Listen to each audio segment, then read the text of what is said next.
Hello everyone, I'm Captain Logan, and today I want to tell you a little bit about what I think has become my favorite science fiction book, at least thus far. And a book that I have thought of as my favorite for a lot of years, but have been hesitant to say that, of course, because I had, until just recently, only read half of it. It's called Tomorrow and Tomorrow. It's by Charles Sheffield, and this is a book that I have talked about on the channel a few times here and there and described it, but I have now finally finished it, and so I want to do kind of a quick overview review of this, mostly just to suggest that you read it, so this will be maybe even more of a recommend than a review. Although I have some criticisms, I certainly will be critical of this, even though I absolutely adore it overall. But I also just want to talk about my personal experience with this, and I think I'll start there.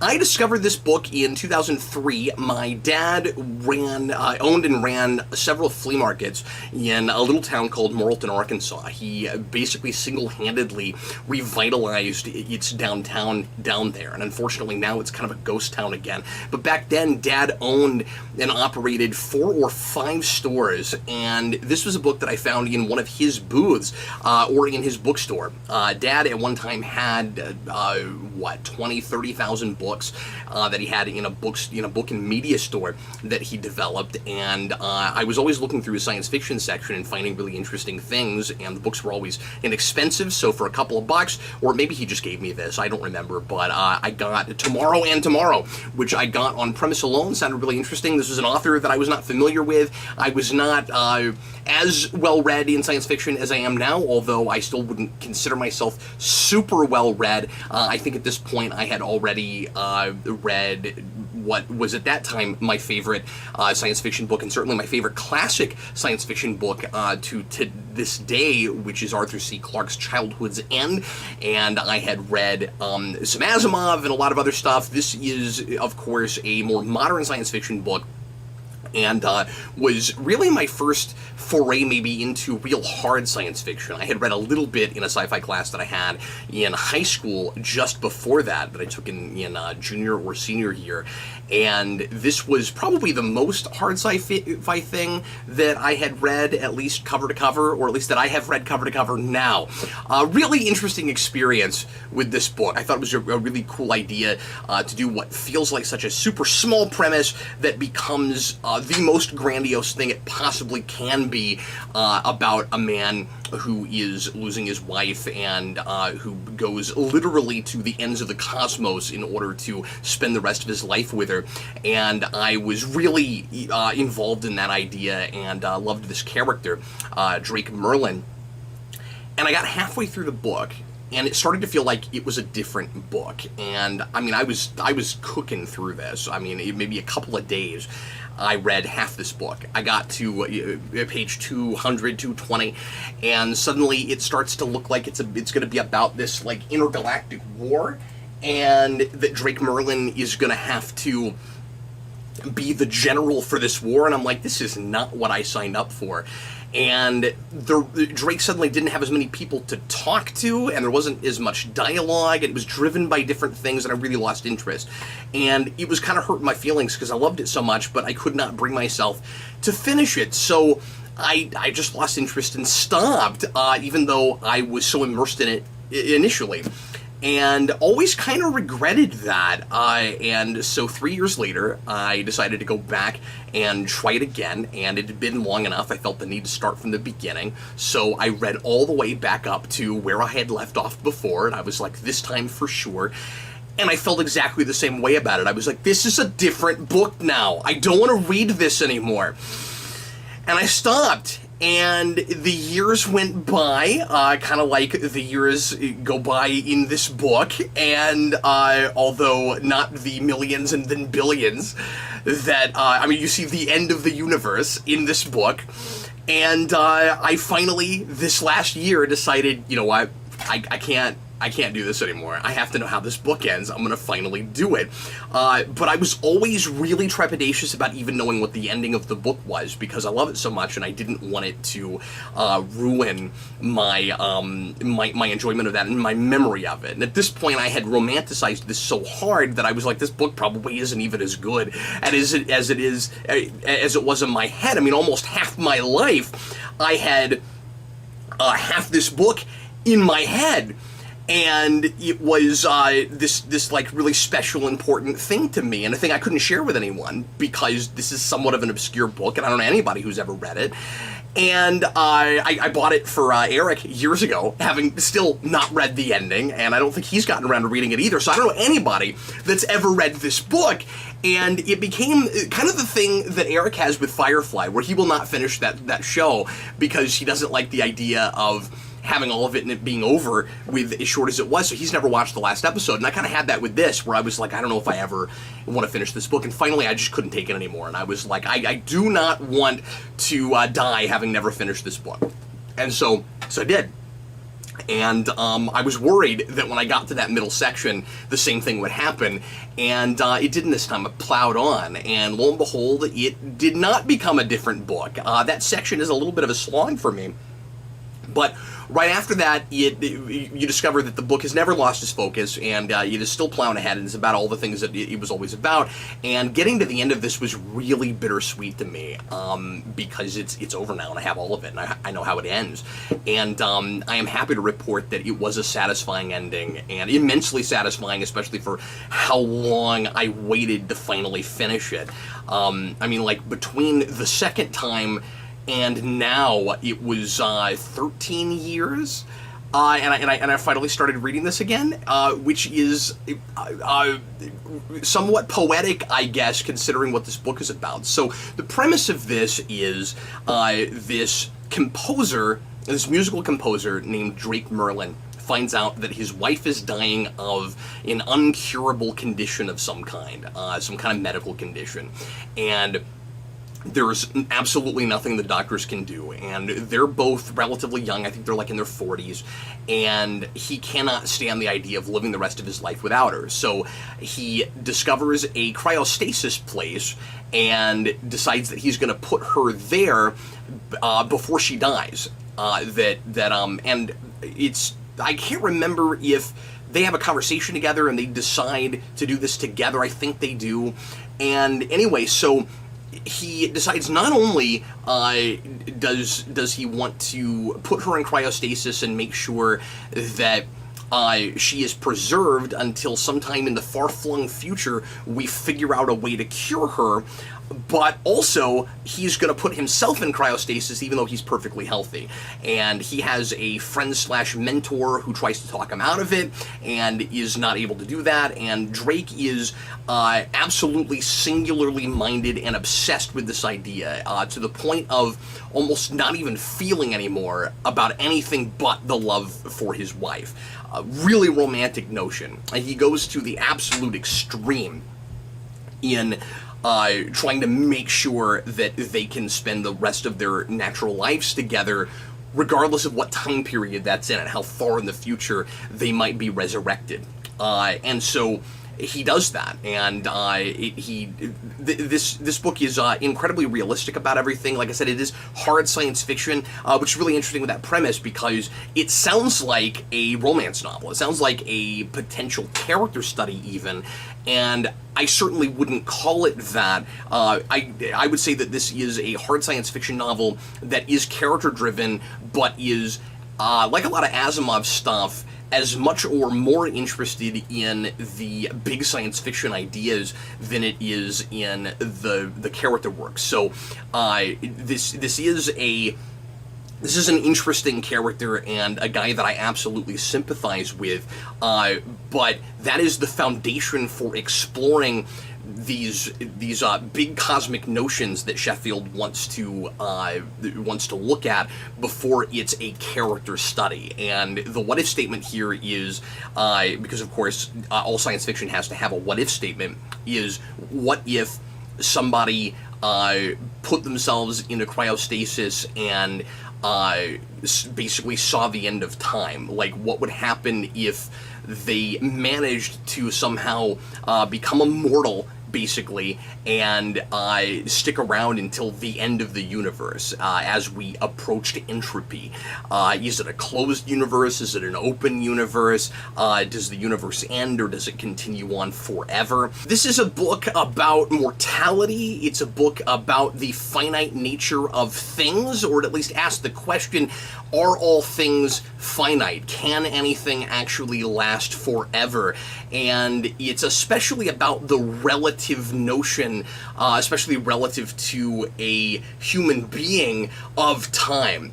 The first several chapters after Drake goes into cryostasis and wakes up for the first time are about different points in history where he's woken up by civilization for different reasons. And it's never because we've found the cure for his wife Anna's disease. I think the second time he's woken up, he makes the mistake of touching her, of like opening up her cryotube just for a second to look at her, because he just cannot help himself. And everything up to this point that he's done has been in making sure to preserve her.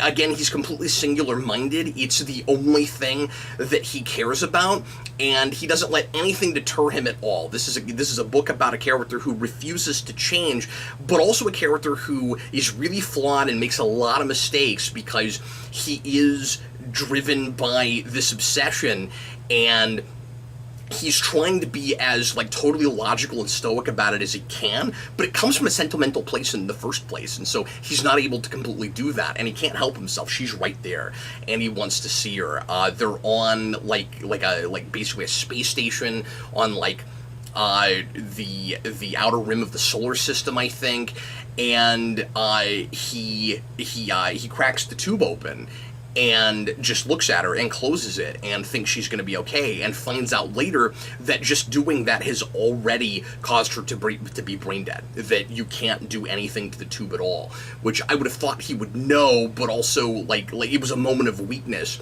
and he thought that he was all right. And so then after that, it becomes not just a matter of figuring out how to cure her disease, but how to bring a brain dead person back to life, where theoretically her memory engrams and things might be intact, but it seems impossible to resurrect her completely, or at all. And as time goes on, the technology gets better and better, and civilization changes to the point where it's totally unrecognizable.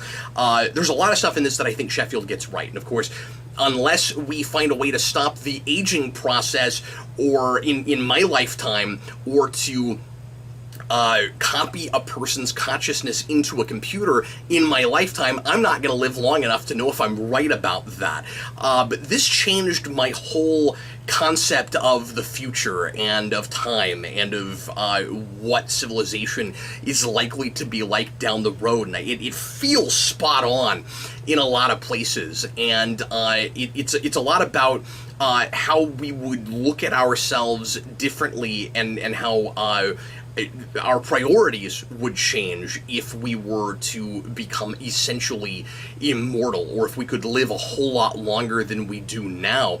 And I would also make the argument that it kind of combats the idea that life is completely defined by death, as a lot of stories like to present it, that we can't appreciate life unless we die. And I don't know that Sheffield agrees with that, and it's interesting how at peace, and how and how we don't completely lose our humanity in this book millions of years down the road, when we can keep copying ourselves. But then there's also the question of, have we lost something that makes us human when we put all of our minds together in a composite, which is an idea that's also explored in Arthur C. Clarke's Childhood's End.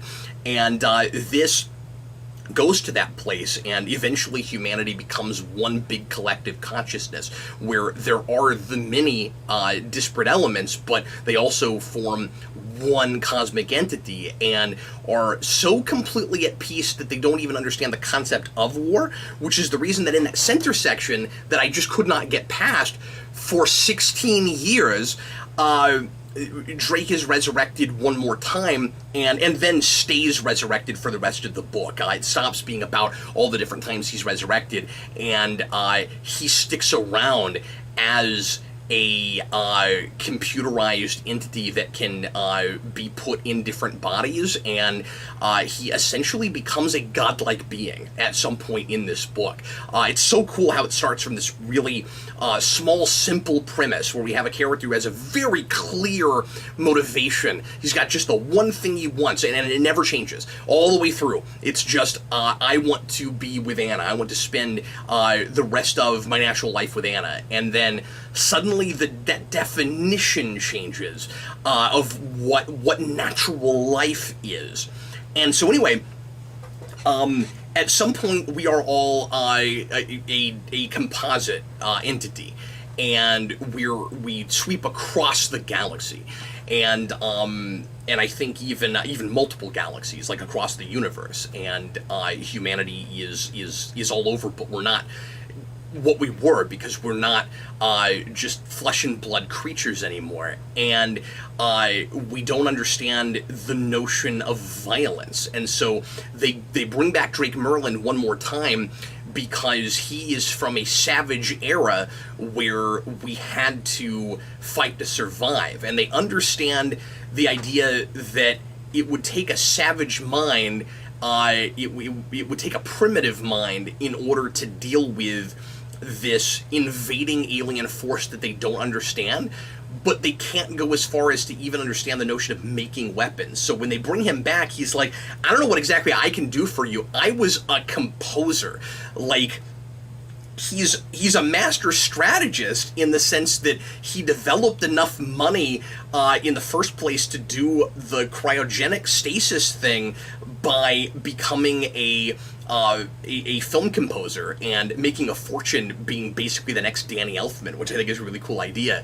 But he wasn't a general, and he discovers that they need him to even go as far as to say, we need weapons to fight this invading force that's taking over everything. It's basically like the Nothing from the Neverending Story, where it's just consuming everything, and it's gonna eat up the entire universe, not just galaxies, but all the universe.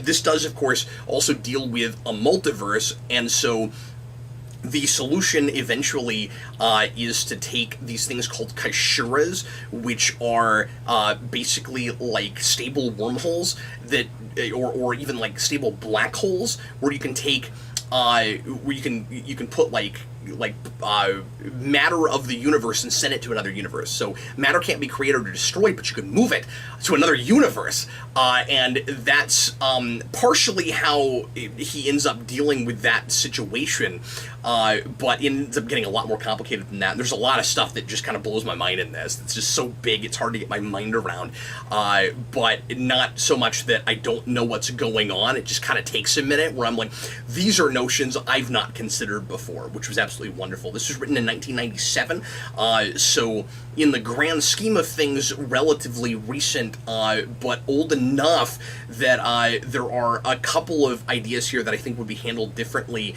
if Sheffield wrote it now, and of course he's since passed away.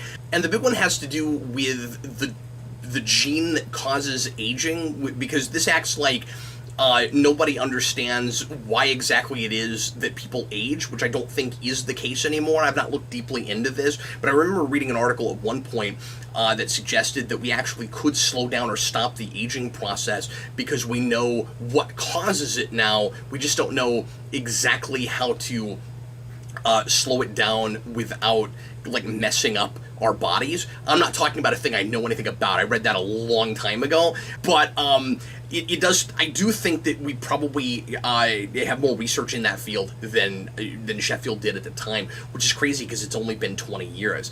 Like I said, I don't want to tell you how this ends. The big question all the way through this is, will Drake somehow be reunited with his wife at the end? And like I said, it is a really satisfying conclusion. This book could have ended one or two ways. It could be incredibly depressing, or it could be incredibly uplifting, or I guess the third thing is it could be uplifting but also like sappy as hell. And I don't want to tell you which of those places it goes. I will say it doesn't end super sappy. That doesn't happen. But I won't tell you if it ends in the depressing way or the uplifting way. I will say I teared up a little bit. I really did. And I think this probably impacted me more because of how long I waited to finally get the ending of it. So I don't know if anybody else could possibly have the same kind of moving experience with this that I did, but I would recommend it to anybody that appreciates science fiction or even that likes a good love story. Although I will say that, and this is one of my main complaints with this book, is that I don't get a full picture of who Anna is and why Drake is so enamored with her until I get the entire book. It's crazy how many millions of years, how many centuries I have to read through before we finally get back to brass tacks and I realize just what this woman is like. It might have been nice to paint a better picture of her early on, and again, the problem is just the focus, and I think it being on the hard science fiction ideas, and Drake is never inconsistent, Anna is never inconsistent, and there is certainly and I wouldn't say that Sheffield has the Asimov thing where maybe he doesn't understand how people are put together sometimes. I don't think it's that. I just think that sometimes that balance between characterization and the science is not quite right. My other big complaint with this, without giving too much away hopefully, is that there's a point where Drake decides to start copying himself, which immediately feels like a thing that he wouldn't want to do, and that is talked about, where he is concerned about like splitting himself off and the identity issues there.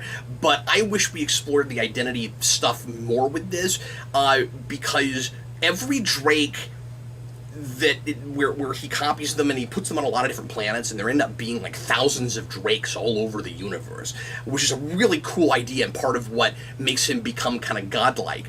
But my big question was, okay, but are they all the same guy? And again, that's talked about a little bit, where like some of them go mad and stuff, and like most of them still retain that obsession with Anna.